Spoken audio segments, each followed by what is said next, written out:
talking about bullying, and we want to build off a little bit of what we talked about last week. So there's a great quote from Eleanor Roosevelt where she said, "Nobody can make you feel inferior without your consent."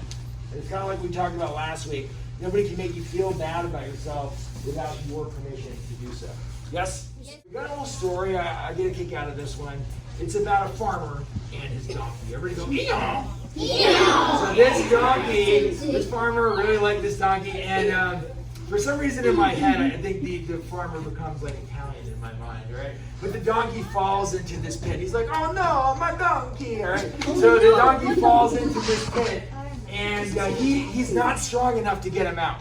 So the poor donkey's stuck down in this pit.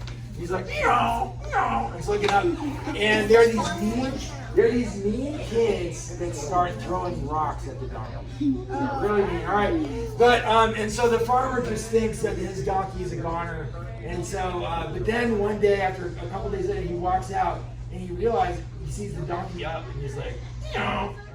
All right.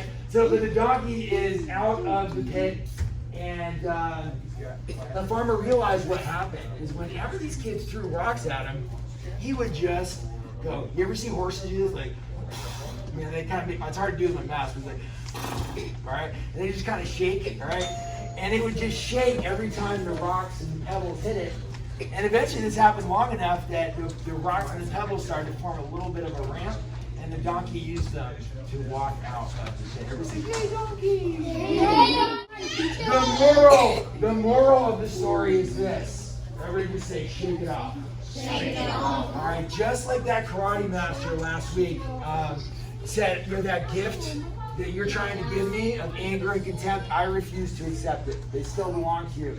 That type of mindset. Someone is targeting you and they're just saying mean, hurtful things to you. Is it because there's something wrong with you?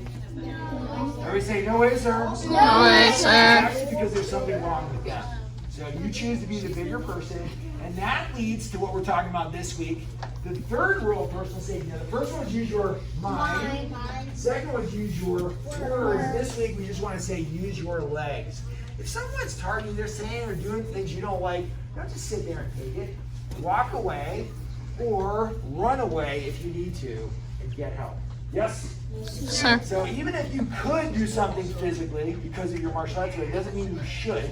All right? If you have a choice, you should walk away, especially at school. You should always be a teacher, a faculty member that you should be able to go to and get some help. So use your legs, get yourself away from the situation. Yes?